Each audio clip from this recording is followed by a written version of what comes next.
Welcome to another episode of Before You Kill Yourself with your host, Leo Flowers. I am Leo Flowers. Today's guest is Emily Ford, who walked 1,200 miles across Wisconsin's Ice Age Trail in the dead of winter. She is the first Black woman, part of the LGBTQ community, to ever do so. It took her about 69 days, just her and her dog, Biggins. And she is here to share her story. It's a story of overcoming feelings of loneliness, exhaustion, and it's also a story of finding meaning and purpose. You're going to enjoy this episode. Disclaimer, we actually recorded an episode a week ago and I forgot to hit record. And so Emily Ford was more than gracious enough to re-record the episode. Remember, if you're in a crisis situation right now, please call the 1-800-SUICIDE or 1-800-273-TALK. There is someone who's willing to talk to you right now. I start off this episode with asking Emily Ford, what got you out of bed this morning? So I think this is new since I talked to you last. Well, first of all, what actually got me out of bed. I went to the gym this morning, so the gym did. But updated from since last time I saw you is I have now acquired the dog that I took with me on my trip. Biggins. And I was never planning on that. Very, very vehemently, actually. I was actually against it. And my partner and I, we went backpacking, or we went to a cabin this past weekend and took her with. And my partner's like, but can we keep her? And so we asked, and then her owner said, yeah. So she also gets me up in the morning because I need to let her out of her kennel so she can pee. Congratulations. And for the listeners out there, can you talk to us about the significance of Biggins? I know that Biggins was one of the dogs that accompanied you during this 1,200-mile trek through on the Ice Age Trail. Who was the other dog that was with you also? No, so I just took Biggins actually, but she is she wasn't mine, and it was funny because I posted to a mushers group on Facebook, and I was like, "Hey, anybody willing to let me borrow their dog for 1,200 miles? I know you all love your dogs a lot." And somebody was like, "We might have the perfect dog for you," and so that's how I got her for the trip. And then I gave her back, and it was extremely like gut wrenching. And even though I own her now, it still makes me like tear up quite a bit because like that moment was just so sudden. And it wasn't like her owner was tearing her away from me. Her owner was awesome. She was just like, all right, I think it's time for me to take Biggins home now. And I like just bawled like a child in front of all these cameras and whatever. So she became like a friend I never knew I needed. And then that like kind of got taken away from me. But I also had my own dog before the trip, Zulu, who's laying behind me. He comes to work with me. And so he is now trying to warm up to his new sister. How do you build trust between yourself and, was it different between you and Biggins and you and Zulu in terms of how you built that trust, or is it the same across the board? Yeah, so I actually got Zulu when he was 7 weeks old. And we were each other's only.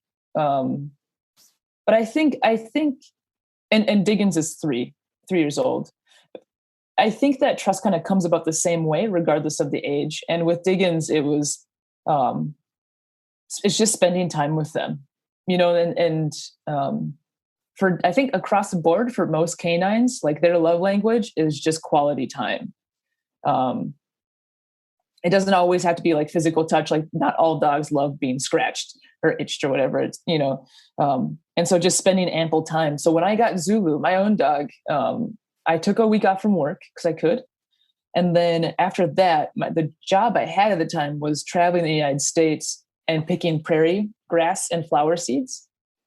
So I was in a car. I was kind of living out of a vehicle at the time because the university um, didn't want to pay for hotels while I was traveling. So I was kind of just camping along the way. And so he and I spent all day, every day together. Like when he was a puppy, he would like fit inside my backpack, and he would, when he got tired, I just carry him around the prairie, and it's like super cute.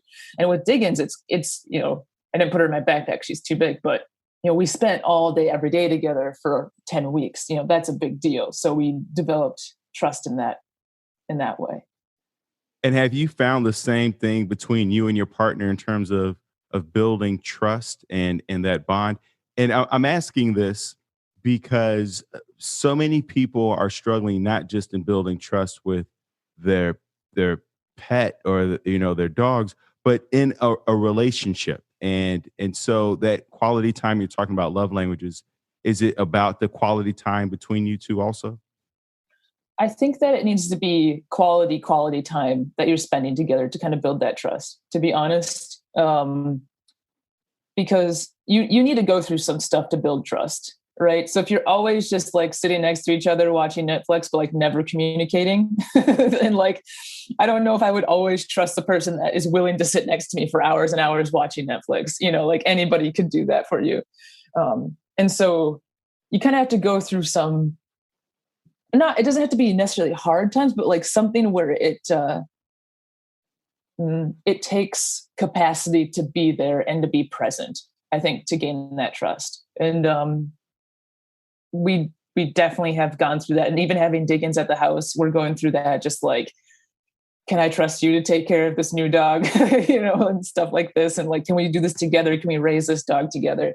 And this is me. Look, folks, we're not married and we don't have children. So this is conjecture from a far away. But I think that's why having children either like makes or breaks relationships too, because that's a lot of trust with a new human being, right? That's a lot. Like, can I lean on you to help me in this situation? Or even maybe houseplants, I think you can build trust with your partner.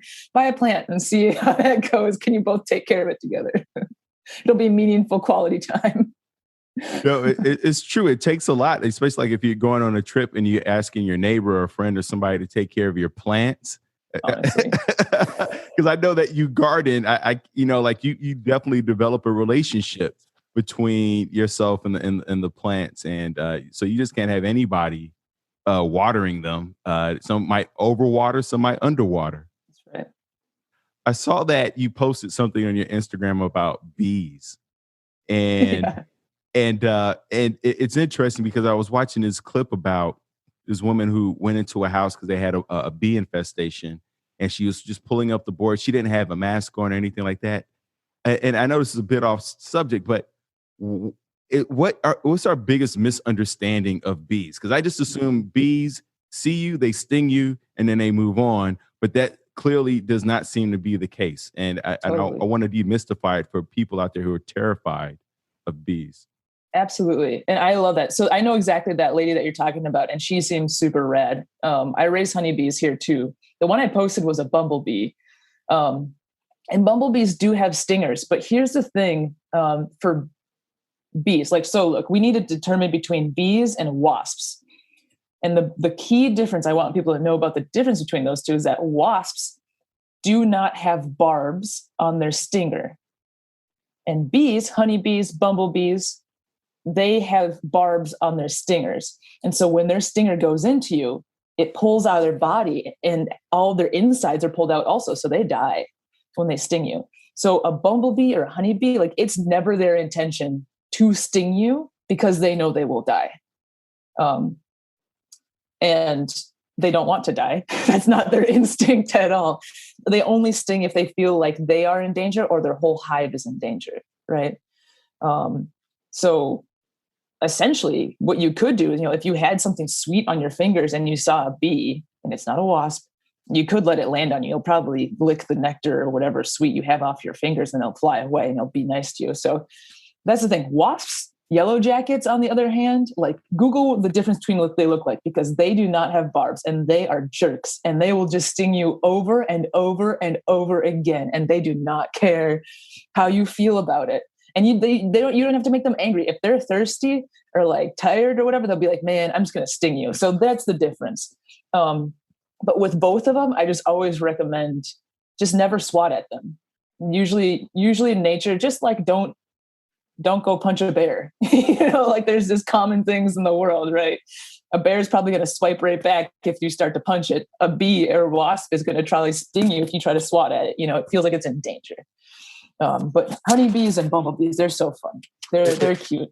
It sounds like a general rule of thumb overall, right? Like if you don't swat at people or punch people, chances are they're not going to punch you back. That's right. And so I would imagine on this, 1,200-mile trek through the Ice Age Trail, that most people that you encountered were honeybees, and maybe there's a few wasps along the trail. And I bring it up because so many people would be terrified of like who they would encounter, and people or animal.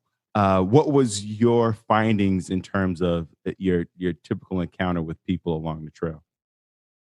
Yeah, it was a funny thing. So here's the thing. I've grown up in the Midwest my whole life. I'm from Minnesota. Wisconsin's right next door. And so you learn in the Midwest to learn how to read in between the lines. We have a special type of communication over here. It's called passive communication.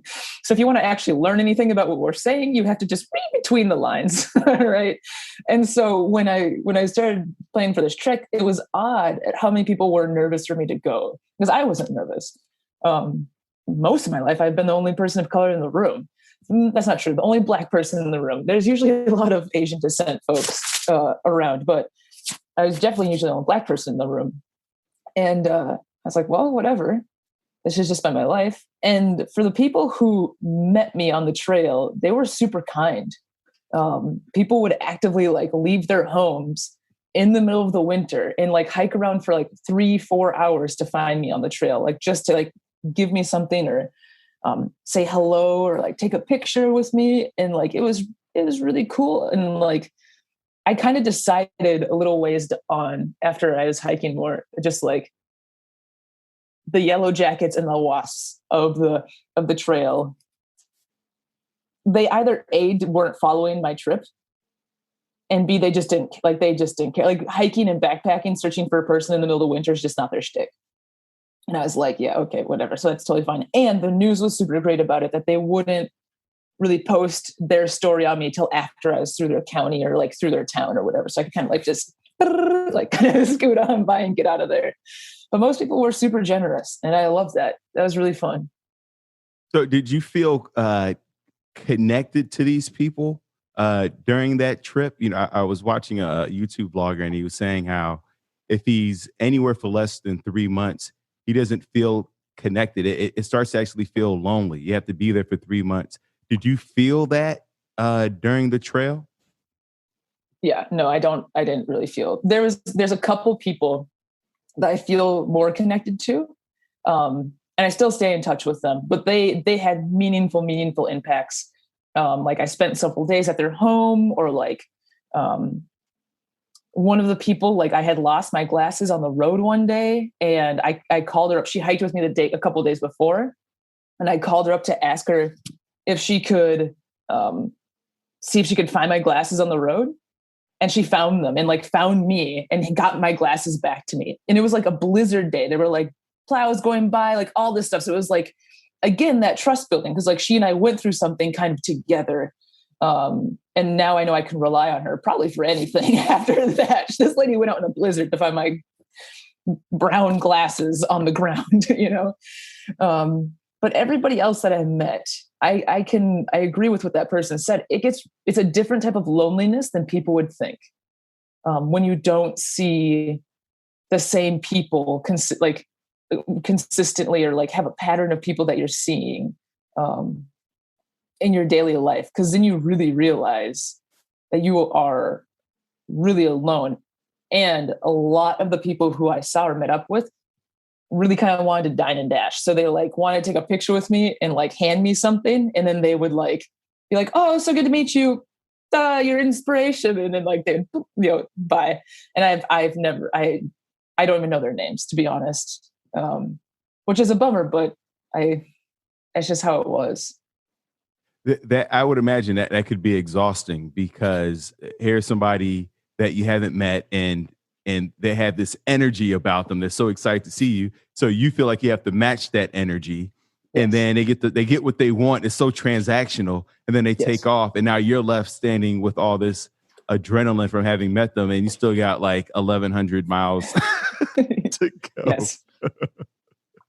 Yes. Yeah, it was. And I experienced this before when I was doing that job I was telling you about, working for the university and traveling, because we would meet really cool people. My dog and I would meet really cool people. But we drove from Minnesota down to Florida, and like so many people were interested in what we were doing because it's weird to be out in the middle of prairies picking prairie seeds. But I've just never seen them again. And I was like, dang, this kind of sucks. So, what was the impetus for going on this 1,200-mile trek in the middle of winter? You know, I read that the weather got below like 30. It was like minus 35 degrees, frost bit on the toes and fingers. Who gets out of bed for that? Yeah, I do, I guess. Yeah. I do, and a bunch of other people do. Actually, there's more than a handful of us, I guess. I don't know.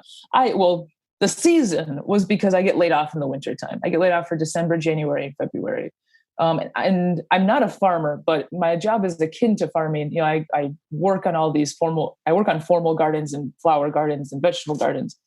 And I do have people that work under me, but it's just good for me to be here. I can't take off 3 months to really do something like that. So that's why I ended up doing it in the wintertime. But I also was just really itching to do a long hike. I love backpacking.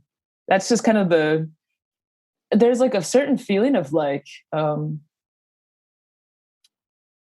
packing up all that you have and walking around with it. Like think about it. If everything you had to carry for the rest of your life.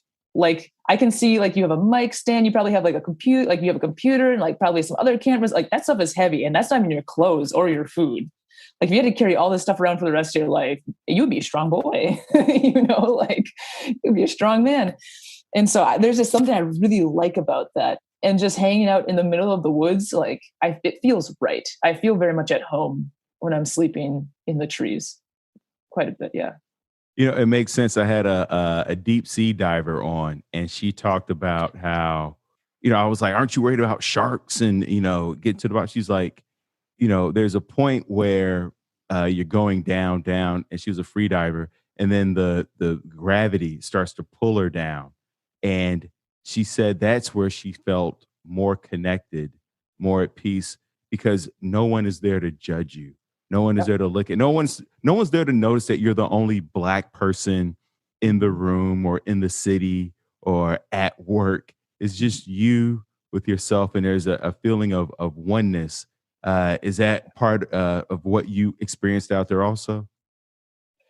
Yeah. If you spend enough time, and I'm sure that diver would probably resonate with this too, of like, you spend enough time out in the wilderness, which I would call the ocean the wilderness too, you'll start to notice the pattern of the other animals that are out there. Like you'll kind of start even down to like mice. You'll see their little footprints, and you'll like kind of see where they go on the snow at nighttime while you're sleeping and what they're doing. And you'll kind of begin to understand like the movement patterns of the, predatory animals that are around you. And you'll understand the circadian rhythm of every other animal out there. Like you realize that there is a determined shift between day animals, dusk animals, and night animals, and dawn animals. Like they all take shifts during the day to do their thing. And like I think in our homes, like we don't know that. We just think that deer, well, up here anyway, we just think that deer always live outside, always eating our plants every hour of the day. And that's just not true. And so I like that. Like I said, it just feels right. Like I'm happy with like technological advancements. Right. But like, there's a part of my heart that like feels like the pulling of like ancestors that are just like, don't forget that you came from this dirt, as did everything else. And you were a part of this wilderness, and you were wild once. Don't forget that. And I think that backpacking helps me remember that. Yeah. No, it absolutely makes sense. There's definitely a connection when you see the stars and the moon, and it's like you said, when you start recognizing the patterns, everything seems so chaotic at first, and then you realize, oh, the when the moon comes up, this happens, and you hear these sounds, and you start to fall into a groove. You talked about predators. Were there any predators that you had to be aware of? And were there any encounters with predators during this trek? The most predatory animal that we saw in person were raptors, birds. So like eagles, hawks, owls. Um, and I have a deep respect for birds because they just seem so sporadic to me sometimes. So that was one thing. I think a lot of people are more worried about wolves and coyotes and bobcats. And we heard wolves and coyotes quite a bit and saw their tracks, but we never came across any actual animal. But there is a forest called the Schwamigan Forest, which is quite remote and really wild. Actually, it's really beautiful. And we ended up night hiking like at 7 or 8 o'clock at night. And like Biggins, her ears were like just like little radars, like boop, boop, boop, boop, boop, like, and I'm like, oh man, something is watching us. Like, and I could feel like something is watching us walk along these ridges. And like the only thing I could like think in my mind is just like, thank you for letting me be a visitor here. Like, thank you for letting me walk through your territory, and thank you for letting me see how you live.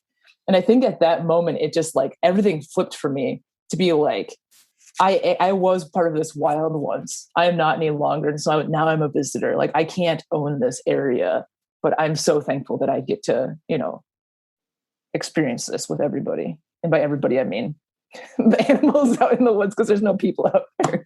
So it sounds like your response to fear is, I don't know if gratitude is the word or appreciation.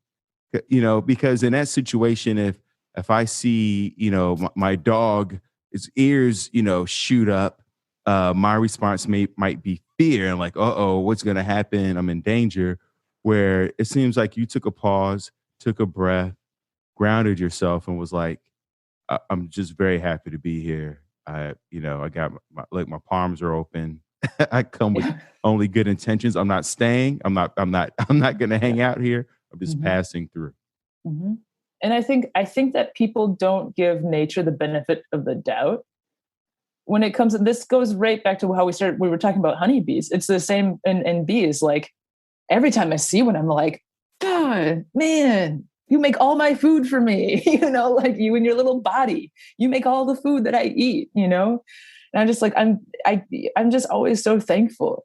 And man, that could be like a whole soapbox, 100%. I say that to the soil. I say that to the rocks. I say that to the water. Like, what am I? I'm just a consumer, man. Like, look at me. I'm just consuming things. I don't give back as much as, a lot of the rest of nature does.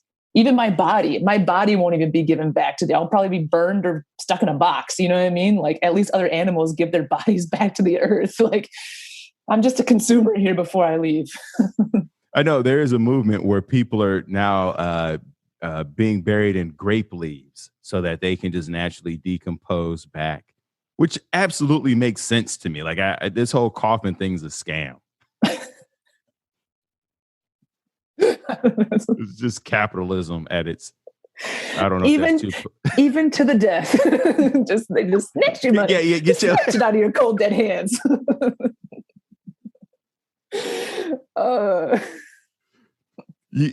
Growing up, you mentioned being the only Black kid. In a lot of arenas, a lot of areas growing up. Was that for me? I had a similar upbringing. And we talked about this in the last episode where I felt accepted, but never a part of. Did you feel accepted growing up in school and at home and in your community? Or did you feel ostracized because of your skin color? Or was it like a mix of both? I think like, I don't,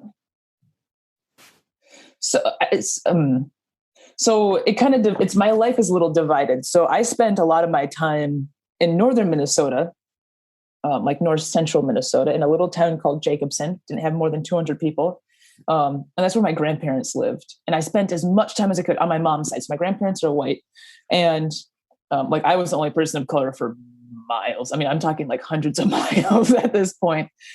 And everybody up there, you know, like I was a kid, I think when I was younger, I thoroughly believed that they just loved me. And that's just how it was. And I don't think I realized how different I was until later in my life. And just different just by like, my hair is different. My skin is different. Like to take care of my body is just a little different than it is for theirs. And then in the cities, because, you know, I grew up in the Twin Cities, just everybody there, like all my friends, we were all from I think all my friends were from different continents at that point. My parents had oddly found this like little niche neighborhood where there was like just a whole bunch of cultures thrown in all together. And so that was always like, I always had that home to come back to. And so that always felt really good. Things kind of started to unfold maybe a little bit more when I started becoming an athlete. And I think look at me a little different. My sister and I were both athletes. And we both landed in track and field through shot and disc in high school. And I think that's when I kind of started to realize like, oh, they expect Black people to be fast. They expect Black people to jump high. And they expect, you know, white people to run long distances, but sprinters should probably be Black. So like there's these different things. And that's like, I don't know what throwers are supposed to be because they're always like Bulgarian and like Russian. So I don't know like what we're supposed to do out here. But that's kind of when I started to see the differences in folks. But I never felt any hostility. I was a weird kid, though. I'm going to be honest with you. Like, I was a weird little kid looking back on it. I just never stuck to the norm. And I think a lot of people talked about me behind my back. I don't think I cared, to be honest. So I would just hang out by myself and my dog. And like my dog was my best friend at the time and still is. And I just like, I was, because here's the thing also is I was a closeted little kid. Looking back on it, like I've been gay my whole life. Like I used to think my sister's friends were so cool, like with air quotes. I just thought they were cute at that point, you know? And so I think all these other people knew, but I was just like, oh no, this is just like, these clothes are comfortable. This is how everybody thinks. And so I think there's a lot of other things that were factoring into the making of who I am now.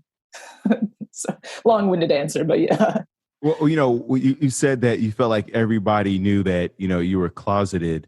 Was there like the big reveal party, or was it just like, we already knew, pass me the butter? Like, what was that? What was that moment like for you? This is probably the most telling moment. My grandma, my mom's mom, who I hung out with a lot in those summers, she's had a bunch of strokes recently, and her speech is really is pretty poor. To get a sentence out is pretty tough for her. And it was Christmas, and like we're cutting vegetables together, and I started dating somebody. It was it's my current partner actually right now.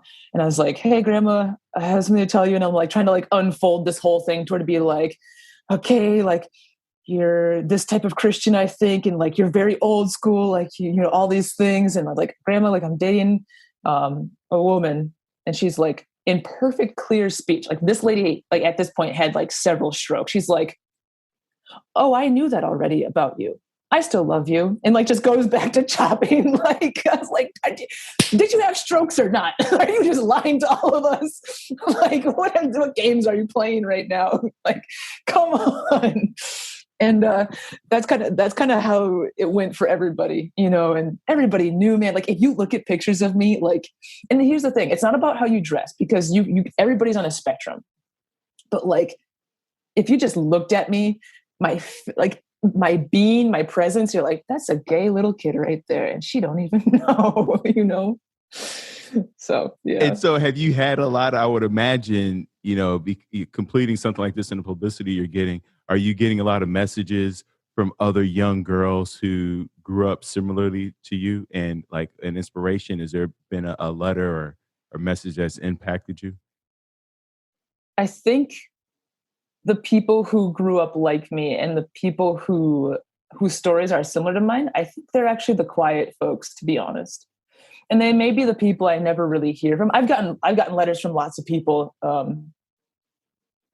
from being black, white, straight, gay, whatever on the spectrum, whatever color you are, um, and however you identify. But people who have similar stories to me, I really think those are the people who are like going to quietly go do some really cool things. And then like I'll hear about it when I'm like 60 years old. And they're like, I was just too afraid to write to you and tell you this, but you really, you helped me get over this hurdle. And I think that's how it's going to go. Yeah, At least I hope because that's how it's going to go. you didn't really your intention really wasn't to publicize this, and you didn't really think like, oh, this is going to garner all the attention that you're receiving at this time. This is something that you quietly wanted to do, going on this trail. And but was there a part of you that wanted to inspire other Black girls or you know people of color or people in the LGBTQ community to be out there in the woods and trek? Yes. And that part was sparked. Things kind of finally lined up for me. After George Floyd's murder, I just like saw a lot of Black people like just finding how they fit into the movement of like racial and social justice. And I'm just like my sister is really good at like protesting. She's really good at doing peaceful protests. My partner's really good at like donating food and like needs and stuff like that. And like I'm all for both of those, but like it's not really my niche. Neither of those really are. And when things start to unfold and I started to like kind of plan this trip a little bit, I'm like, this is my niche. My dad has they're not irrational fears at all, but he is afraid, like he's afraid of the dark. He's afraid to be, like he's in that quintessential like people group of color, Black people, who are afraid to be outside after dark due to very justifiable reasons. And I'm like, I bet that there's still tons of people my age that are like that, older, younger, whatever. And I'm like, these are the people I don't want you to be afraid while outdoors. You don't have to be white to be safe outside after dark. First of all, a wolf can't tell you. The wolf doesn't know color, so they're either going to eat you or not. So it doesn't matter. You taste the same, I'm assuming. And so you don't need to be afraid like that. And I really am happy that I chose to go through Wisconsin, which is known as a pretty conservative and like tight state where people maybe don't speak out or up or against racism, but it's definitely happening like under the behind the scenes. And I'm like, I want you to feel comfortable even in these rural areas. Because you don't know the people. They could actually be super awesome people that it's just all their neighbors have flags that make you feel uncomfortable and they're just cramming them. Or B, they have those flags in it, but they have different reasons for believing what they believe. And they're actually going to be super nice to you anyway. There's just so many complicated things that are happening and people are complicated. I'm just like, I want you all to feel comfortable outside. That doesn't mean you're not going to get harassed. It doesn't mean you're not going to get hurt, but that doesn't mean you have to be afraid of that also. I love that idea of I want you to feel comfortable outside. And there is something soothing about it where I don't feel comfortable outside, but I do feel alive outside in nature, if that makes sense. Because I'm always aware that there is a wolf, there is an owl that might try to come scalp your boy, or even dehydration. Maybe I didn't bring enough water. There's so many opportunities. Being a quiet person, I would assume that you're also an avid reader. Is there a book? No audio books, no reader. I do like audiobooks. I think if you give me 5 more years, I will probably listen to audiobooks every single day. College ruined me, and I I am still on the mends from reading books for college. Look, and I graduated so many years ago. I graduated in 2015. So it's been a hot minute since I've been in college, but I just like, yeah. If I do any book, I read it. But go ahead and ask your question because I think I actually have a good answer. Well, the question was like, if you, I was going to ask if there was a book that you took with you, because I just think about like, I forget the woman who did the North Pole, and like there was one book that she took with her. When I read about people who go on these solo hikes, they always seem to take one book with them, and I wonder if there was a book that you took, or maybe a journal, or something you took with you that gave you kind of an insight that you probably otherwise wouldn't have had you not been on this trek. 100%. There's a group at my work, and we started reading books like many other people did, just on other cultures. And so we read through these books together. And we're currently on indigenous folks to our area, so the Ojibwe. And the book that I started reading, well, I'd finished, was called The Wolf's Trail. And it's an Ojibwe story told by wolves. And while I was reading that, at the same time, Wisconsin's DNR agreed to open up for a wolf hunt. And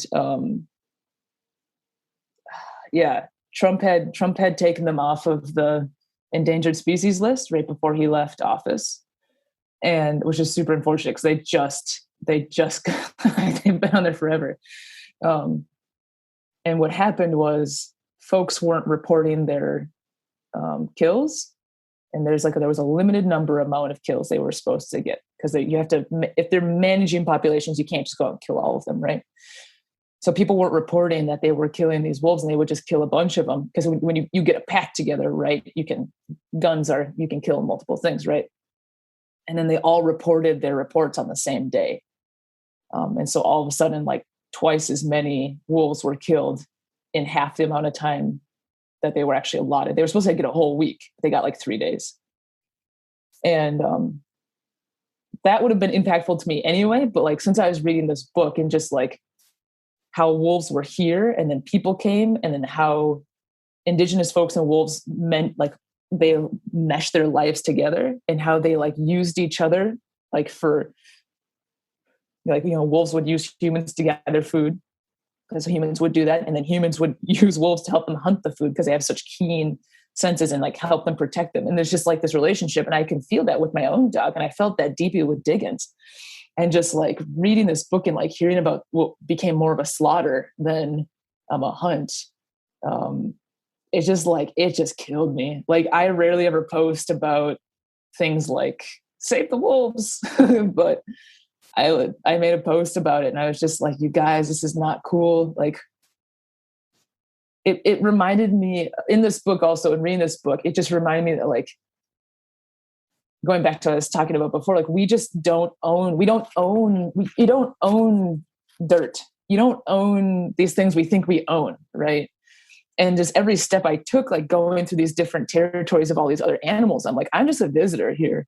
And like reading this book, I'm like, I'm literally just a visitor here. Like, what am I doing? I can't own this trail. And a lot of people after the trip, they'd be like, oh, that's like your trail now. And I'm like, look, don't call it my trail. It's the wilderness's trail, And so that book, it's not a very big book, but it just, every time I read it, I start crying every single time. So like Biggins would just be like laying next to me. Like we could hear the coyotes in the background howling and yipping. I'm just like, oh God.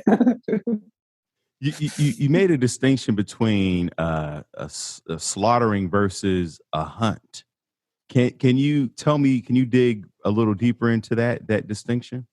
For sure. So there's a small bit in the laws of Wisconsin, and they allow you to use dogs to hunt with, and this is hunting any animal. So we do think of hunting fowl with dogs, so like pheasant, grouse, ducks, right? But what they do is they use a pack of dogs to flush out packs of wolves. And then they'll use their snow machines or snowmobiles. Some people call them snowmobiles, or four-wheelers or whatever, side-by-sides. And they'll corral they'll herd pretty much the pack of wolves, and they'll tire them out because an engine can run a lot longer than a wolf can, and the canines too. And they'll just corner them and then just bang, bang, bang, kill a whole bunch of them in one go. And crazy, like back in the day, and sometimes still too, when wolves' pelts were, well, the way that wolves kind of got on the endangered list is that they would just shoot them from the sky, from helicopter or from low flying planes. They would just chase down their packs with a low flying plane and just pretty much machine gun them out of the sky or out of the ground. And I consider that a slaughter. I consider that just like lining. It's just like lining people up and killing them. It's no different because the wolves didn't do anything. And that's like the hardest part is people kind of give that stigma, right? We're learning about this stigma too for like Black males, especially Black male humans, of just like there's this stigma that's out there. And like, who put that stigma out there? And the same thing is for wolves. There's like a stigma that like they come in the middle of the night and they'll kill your family. And like, this is some Frankenstein bull that you're talking about. Like you read a book one time and it made you scared. And so now you have a gun and you feel like you can do whatever you want.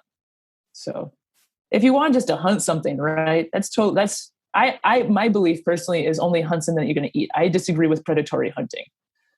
If you're a farmer and like you have this one coyote or this one wolf that like keeps eating all of your chickens and your chickens are your livelihood, you deal with that the way you need to deal with it. You need to kill that. That's how you need to deal with it.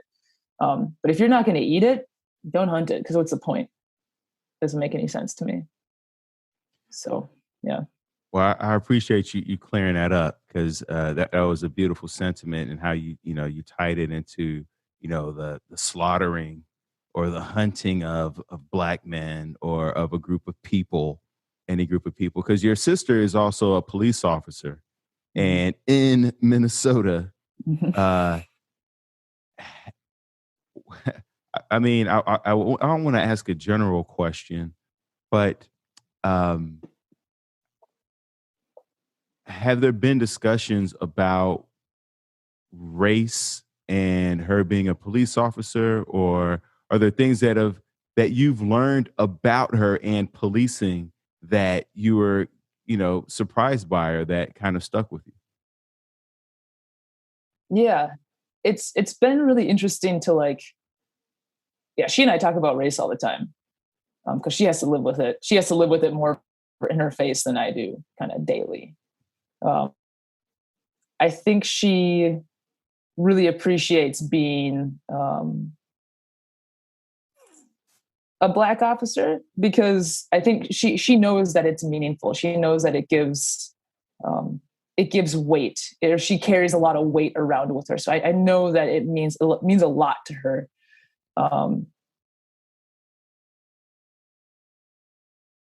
But also it's just really difficult for her. Like I was saying, it's like she the thing that she struggles with is just like towing that line, right? Because she loves to be on the protest line. She knows she has it so deep inside of her to fight for justice, actual justice, right? Not justice that's peeking up from underneath the blinds, but like justice that is just for everybody. And so she's actively fighting for that, like on the lines with the people, with the citizens. And she's trying to figure out how does she do that well as a police officer? It's funny sometimes that it seems easier to do it as a citizen than it is as a law enforcement. And I think other police officers kind of wrestle with the same thing as well. One of the coolest things, though, is just like seeing the difference between her and other officers, kind of that you hear about on the TV. Like I've been on ride-alongs with her, and if you've never been on a ride-along with a police officer, like find one that you trust, like it's actually pretty cool. It's really fun because you see a whole different side of what it's actually like. It's a lot of just driving around and a lot of paperwork. But like the communities that she has steeped herself in, they just adore her. Like they know that they can call on her and like she's not going to judge them. She's not going to whatever with them. Like she will respond, and she will respond with her heart. She will respond with her mind, and she's not going to respond with force. And like, like people, whenever I go on ride-alongs with her, they're like, oh, you're her little sister? Oh, let me tell you all about your big sister. Like they'll tell me all these things about how cool she is, like all this other stuff. I'm like, look, I grew up with her 28 years. Like I know this already. Like, I totally get it. But it's so cool that people like, it's not, they don't need to be in love with her. They don't have to like love her like a whole lot, but they know they can lean on her. And like, that's like, I feel like what policing is supposed to be about. Like we're supposed to be able to lean like on our law enforcement for help. And I'm like that, like, I know there are good gold nuggets somewhere in the law enforcement system because my sister is one of them. I appreciate you sharing that, definitely, because we don't hear enough of those stories.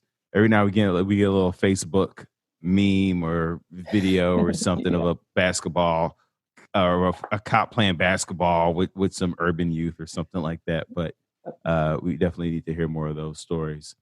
Last two questions. You